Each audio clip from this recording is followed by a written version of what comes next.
Nos vamos a ir a otro asunto, 10 de la mañana con 53 minutos, porque hace unos días la Fiscalía ya presentó la acusación en contra de Karina Oliva, ex líder política del Frente Amplio, integrante del Partido Comunes y quien aspiró en la elección hace unos años atrás a la gobernación de la región metropolitana. Bueno, hace 4 años perdió contra el actual gobernador Claudio Ruego y luego se abrió toda una investigación que ahora ya se concreta con esta acusación. La Fiscalía está pidiendo 7 años de cárcel por fraude de subvenciones. De este tema vamos a conversar con el abogado del ex administrador electoral de Karina Oliva, Ramón Sepúlveda. Gracias por estar con nosotros. Bienvenido. Hola, ¿cómo están? Gracias por la invitación. Gracias, abogado.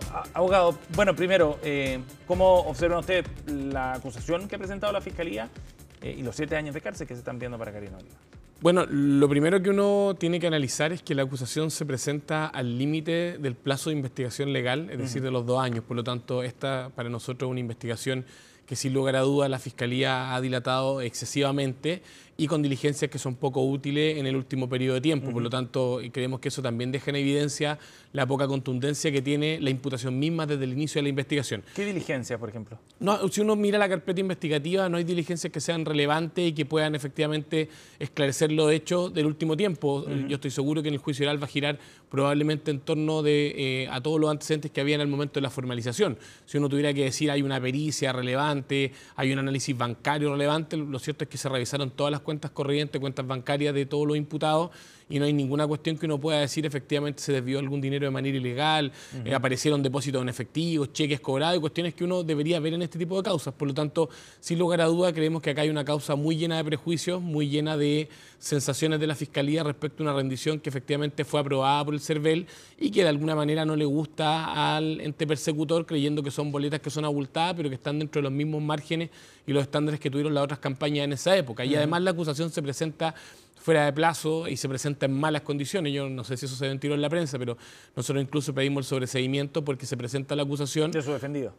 De nuestro defendido y los demás imputados, porque efectivamente se presenta una acusación que son un montón de papeles que no correspondían a la acusación, que en nuestro parecer no es una acusación misma y luego se le apercibe al Ministerio Público y ahí la vuelven a presentar. No fue una discusión que finalmente no se dio porque hubo una modificación legal que permite que el Ministerio Público se le dé un nuevo plazo para presentarla, pero efectivamente creemos que la poca pericia que se tiene en esta causa es evidente no solo en la investigación, sino que incluso cuando se presenta la acusación.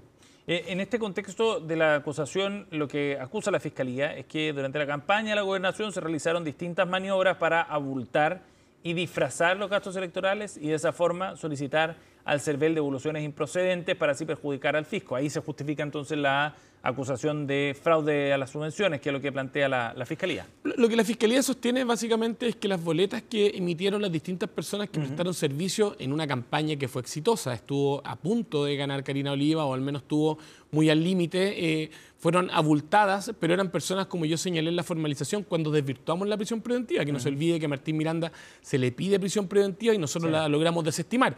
Lo que se dice básicamente es que una persona que trabajaba a tiempo completo, 24/7, y que estaba totalmente dedicado a la campaña, no podía emitir una boleta, no sé, de 5 millones de pesos y que eso era abultado. Eso es un prejuicio, porque básicamente todas las personas que estuvieron en la campaña, como yo lo dije en algún momento en la audiencia, hicieron la campaña. Acá no estamos hablando de servicios que no se prestaron. Acá estamos hablando de que la Fiscalía cree que las boletas que emitieron las distintas personas que estaban a cargo de la campaña son abultadas, pero no hay cómo demostrar que esas boletas son abultadas porque son servicios personales. Es como que yo creyera que efectivamente... Pero hay precios de mercado para eso, ¿no? Y los precios de mercado están acorde efectivamente a lo que eran las otras campañas.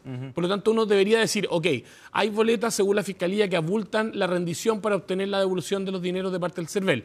La pregunta es, ¿cuáles son los antecedentes que fundan que una boleta está abultada, salvo el prejuicio de creer que una persona que antes quizás no tuvo un trabajo por ese mismo sueldo, hoy día lo tiene con la remuneración que tiene en la campaña que estaba dedicado 24/7? No hay un fundamento. Si uno analiza la acusación, no hay elementos que permitan decir efectivamente tal persona tiene una boleta abultada porque no prestó los servicios y la campaña se hizo. ¿Y qué rol finalmente jugó en esta estructura? Ustedes no deslindan responsabilidades en otras personas dentro de la campaña, sino que desmienten los hechos. Lo que pasa es que Martín Miranda, primero era un sistema de rendición nuevo, era un sistema que nadie tenía mucha experiencia. Segundo, este era un grupo de jóvenes que desafía al modelo imperante con Claudio Ruego, que era una persona con mucho bagaje político y con gente muy preparada preparada en todo lo que son campañas y estas personas efectivamente tenían inexperiencia.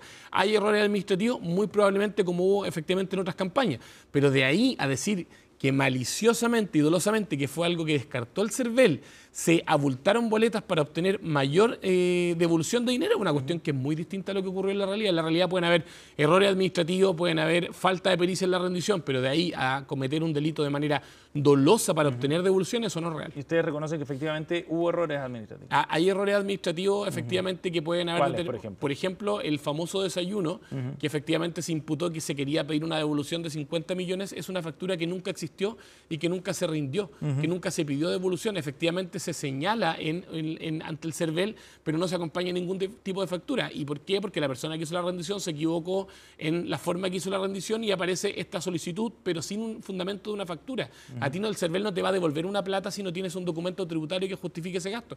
Por lo tanto, nunca se pidió esa rendición y hubo un error efectivamente en cómo se presenta en ese momento la rendición ante el CERVEL, pero de ahí a querer dolosamente abultar una rendición es distinto. En ese caso se podría sostener si efectivamente se hubiera hecho una factura ideológicamente falsa y se hubiera rendido. Eso nunca ocurrió, eso es falta de pericia, falta de experiencia, pero es un error administrativo, si no el CERVEL efectivamente no habría aprobado las rendiciones.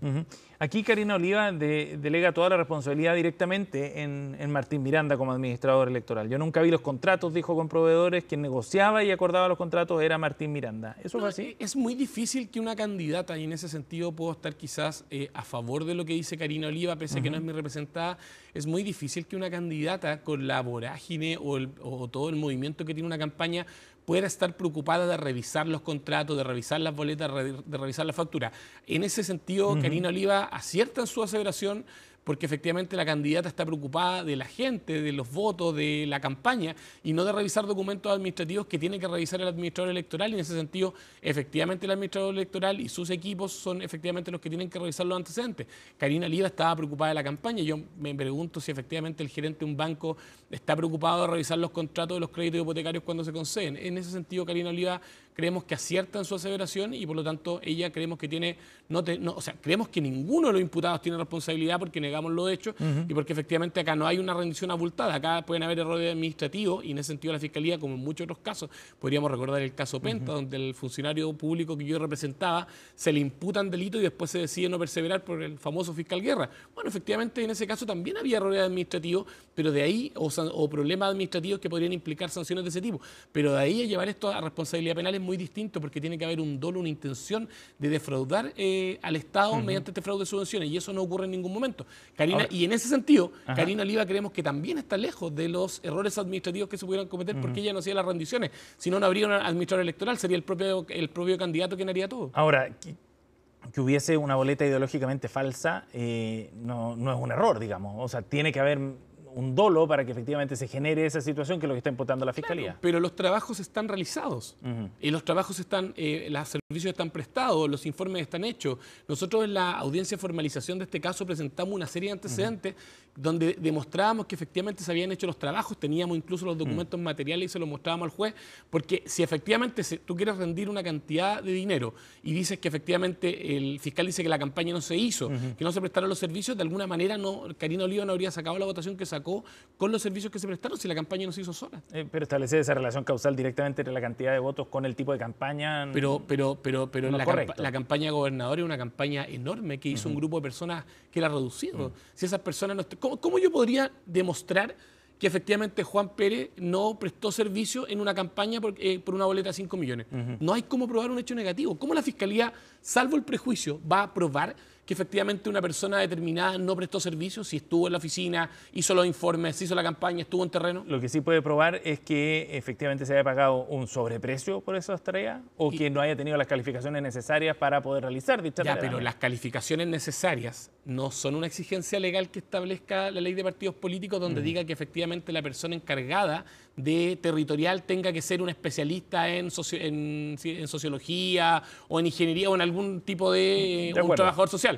¿Cómo yo puedo decir que Juan Pérez o cualquier persona efectivamente no estaba preparada para ganar 5 millones, hizo el trabajo, trabajó 24/7? Es como que yo a un periodista le pidiera un magíster para poder pagarle 10 millones de pesos mensuales, no sé cuánto ganan, pero si es rostro efectivamente va a ganar más dinero, pero no puedo pedir yo una calificación específica, es un prejuicio. Y este caso te pido que lo recuerdes. No, porque no lo establece la ley de partidos políticos. No lo establece la ley de partidos políticos. Si yo dijera al administrador electoral tiene que ser un contador auditor, tiene que ser un ingeniero y efectivamente pone a una persona que es egresada de Derecho como Martínez a una campaña sin la calificación, yo te podría decir efectivamente acá hay un problema porque él no tenía la competencia necesaria. Y se pagaron precios de mercado. Y se pagaron precios de mercado. La campaña de Catalina Parot costó el triple de lo que costó la campaña de Karina Oliva, con mucha más gente, con muchos más recursos. Además, Karina Oliva ni siquiera pide la devolución efectivamente de todo lo que se invirtió. De alguna manera, acá hay un prejuicio, un allanamiento impresentable a puertas de una elección y luego efectivamente lo que hay es una investigación que se sostiene durante un periodo de 4 años